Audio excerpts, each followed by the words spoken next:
Hi guys, narito ang ika-153 na kabanata ng pagbalik sa nakaraan ng makapangyarihang mandirigma at strategies. Tara at simulan na natin ang kwento. Katulad ng nangyari kanina, nagliliwanag din ang marka sa noo ng ating bida, isang tanda na malapit ang kanyang koneksyon kay Li Wu, at may mahalagang papel siya sa mga susunod na pangyayari. Napasambit ang ating bida, na tila nagtataka sa kanyang nakikita. Ang laki-laking kaguluhan. Ano ba ang nangyayari sa tagapaglingkod na Diyos? Bakit kaya siya nagkakaganyan? Dagdag pa niya, tila nag-aalala sa maaaring kahinatnan. Pinapatay pa niya ang mga cultivator na nagmula sa kung saan saang sulok ng lihim na kaharian. Gusto ba talaga niyang wasakin ang buong lihim na kaharian na ito? Anong balak niya? Bigla na lamang may kakaibang presensya na naramdaman ng tagapaglingkod ng Sage Emperor, isang babala na may nagmamasid sa kanya. Dahil dito, mabilis siyang napalingon sa isang direksyon kung saan niya naramdaman ang presensyang ito, handang harapin ang anumang panganib. Sa kanyang paglingon, nakita niya ang katawan ni Li Wu, ngunit alam niyang hindi lamang ito ang simpleng Li Wu, may ibang nilalang na tumitingin sa kanya sa pamamagitan ng katawang ito. Napansin ng nilalang na nakatago sa katawan ni Li Wu na nakita siya ng tagapaglingkod ng Sage Emperor, kahit na ginagamit lamang niya ang katawan ni Li Wu bilang isang kasangkapan. Dahil sa pangyayaring iyon, biglang tinamaan ng isang atake mental ang ating bida, isang atake na hindi niya inaasahan at nagdulot ng matinding sakit sa kanyang isipan, kaya tumalsik siya sa sobrang lakas ng impact at walang awang napabangga sa isang malaking bundok na gawa sa bato. Labis na nag-alala sina Zin at Shui Ling sa kanilang nakita, at sa gulat ay sabay nilang nasambit. Scarlet Python, hindi maaari, napakalakas niya. Agad-agad na lumapit si Zin sa ating bida, na nagpakita ng kanyang pagmamalasakit at determinasyon na tulungan ito. Sinabi niya, "Ako na ang bahala, gagamutin kita.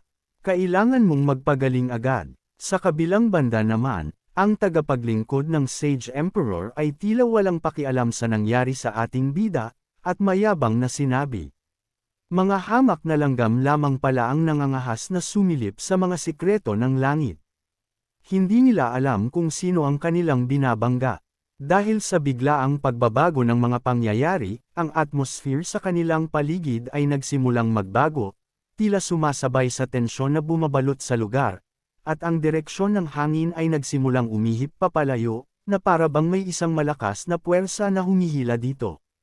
Ang tagapaglingkod ng Sage Emperor, na tila nagbabalak ng masama, ay naglabas ng isang matinding bilog na itim na kapangyarihan, isang enerhiya na naglalaman ng kadiliman at tila walang katapusang lakas, na nagmistulang isang black hole na handang sumipsip ng lahat sa kanyang paligid.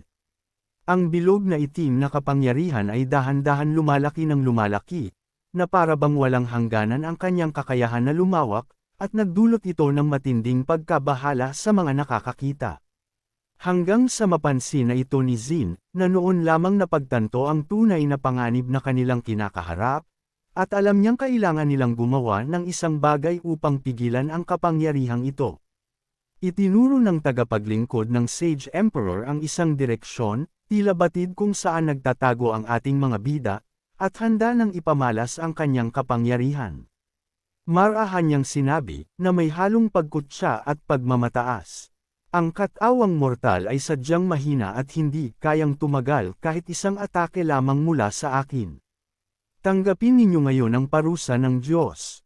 Sa isang kumpas lamang ng kanyang kamay, nagwala ang mga malalaking halimaw na nasa kanyang kontrol, at maririnig ang malalakas nitong sigaw na nagpapakita ng kanilang pagiging agresibo at handang sumunod sa kanyang utos.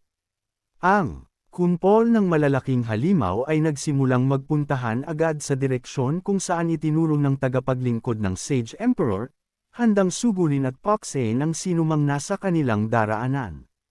Makikita ang dugo sa bibig ng ating bida, isang senyales ng kanyang mga natamong pinsala, at sa kabila nito, nagawa pa rin niyang magsalita at sabihin. Hindi maganda ito, natagpuan na niya tayo. Kailangan nating mabilisang umatras at magtago sa loob ng Myriad Miles Rivers and Mountains painting. Nagtanong naman si Shui Ling na nag-aalala sa kanilang kasamahan. Kung ganun, paano na si Holy Son Liwo? Iiwan na lang ba natin siya? Binuksan na ng bida ang painting, nagpapakita ng kanyang pagiging praktikal sa sitwasyon, sabay sagot sa tanong ni Shui Ling. Kalimutan na natin siya sa ngayon. Mas mahalaga ang buhay natin, at kailangan nating protektahan ang ating sarili. Walang sinayang na kahit isang sandali, dahil alam nilang nasa panganib ang kanilang buhay. Kaagad silang tatlo ay pumasok sa loob ng painting, naghahanap ng proteksyon mula sa nagbabantang panganib sa labas. Patuloy na bumubulusok ang napakaraming halimaw papunta sa lokasyon kung nasaan naramdaman ng tagapaglingkod ng Sage Emperor ang presensya ng ating bida, na parabang sila ay mga uhaw na uhaw sa dugo na handang pakse ng kanilang mga biktima.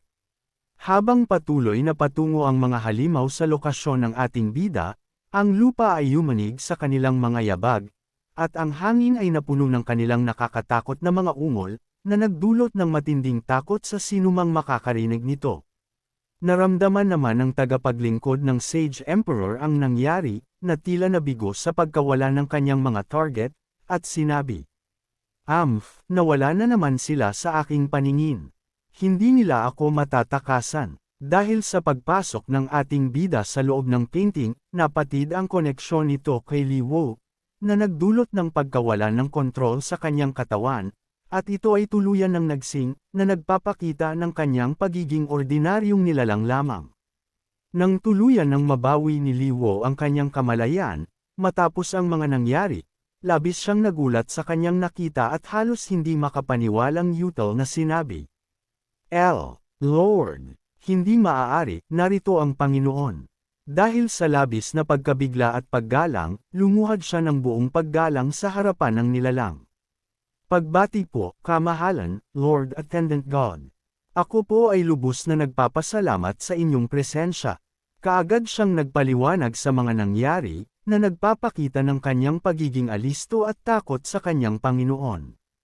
Aking Panginoon, sana'y makita ninyo ng malinaw ang nangyari. Marahil ay dahil nabahiran lamang ako ng aura ng dugo ng ilang mababang uring nilalang habang ako ay naglilingkod. Ang kanilang aura ay tila nakabahal sa inyong sagradong kapangyarihan. Ang hamak na nilalang na ito ay nararapat lamang na mamatay ng 10,000 beses dahil sa aking pagkakamali. Nakikiusap ako sa aking Panginoon na patawarin ako sa aking kapabayaan. Sabi naman ng tagapaglingkod ng Sage Emperor, na tila may nararamdamang kakaiba kay Li Wo. Sa iyong katawan, mayroong isang nakakadiring aura na nagmumula. Hindi ko moari kung ano ito. Habang nag-iisip ito, tila nagpasya na ito sa kanyang gagawin, at walang pakundangang sinabi. Umalas ka sa aking harapan. Hindi kita kailangan. Si Li Wo ay sumagot agad, na tila nagpapasalamat sa kanyang Panginoon sa pagbibigay sa kanya ng isa pang pagkakataon. Opo, Panginoon, susundin ko ang inyong utos. Nagmamadali itong umalis sa lugar, na para bang takot na baka magbago pa ang isip ng kanyang Panginoon at parusahan siya sa kanyang pagkakamali. Habang ito ay nag-iisip, makikita ang isang nakakalokong ngiti sa mukha ng tagapaglingkod ng Sage Emperor, na nagpapahiwatig na mayroon siyang masamang binabalak. Pumunta naman ako sa kabilang lokasyon, kung nasaan si Long Yuyin, na tila naguguluhan sa mga nangyayari. Sabi niya, na may halong pagtataka at pag-aalala. Ano ba ang nangyayari sa mundong ito? Isang masamang aura ang kumakalat sa lahat ng dako, at hindi ko moari kung saan ito nagmumula. Kahit anong mangyari at kahit saan ka man magtago, hahanapin kita. Hindi ka makakatakas sa akin. Sa isang liblib na lugar sa loob ng lihim na kaharian, kung saan kakaunti lamang ang nakakaalam ng daan. Bigla na lamang nagpakita ang painting sa gitna ng kawalan, na nagpapakita ng kanyang mahiwagang kapangyarihan. Mula sa loob ng painting, lumabas ang ating bida, kasama ang kanyang mga kasamahan, na tila naghahanap ng ligtas na lugar kung saan sila makakapagpahinga at makapagplano ng kanilang susunod na hakbang. Sabi niya, na may halong pag-asa at pag-aalala. Isesh, sa wakas ay nakalayo na rin tayo ng kaunti mula sa sentro ng lihim na kaharian. Sana'y hindi na tayo abutan ng mga humahabol sa atin dito. Ngunit sa kanyang pagmamasid sa paligid, may napansin siyang kakaiba, na nagdulot ng pagtataka sa kanyang isipan. Ano kaya ang bagay na iyon? Nang mapansin ni Zin ang pagkabahala sa mukha ng ating bida, nagtanong ito, na nagpapakita ng kanyang pag-aalala. Anong problema, Scarlet Python? Bakit tila balisa ka? Kaagad namang sumagot ang ating bida sa katanungan ni Zin, na nagpapaliwanag ng kanyang nararamdaman. May hindi tama sa paligid. Hindi ko moari kung ano, ngunit patuloy kong nararamdaman na may pares ng mata na nakatitig sa atin, na parabang sinusubaybayan ang bawat galaw natin. Kinakabahan namang tanong ni Shui Ling, na nag-aalala sa kanilang kaligtasan. Sila ba ang mga Holy Sons? Natunton na ba nila tayo? Sagot naman ang ating bida kay Shui Ling, na nag-aalinlangan sa kanyang sagot. Hindi ko alam kung sila nga, ngunit ang pakiramdam ko ay mas malala pa. Pakiramdam ko ay isang mas mataas na antas ng nilalang ang nagmamasid sa atin, na may kapangyarihang hindi natin kayang tumbasan. Sa kanyang paglingon sa unahan, may nakita siyang isang babae na may kulay asul na buhok, na nakatayo sa malayo at tila naghihintay sa kanila.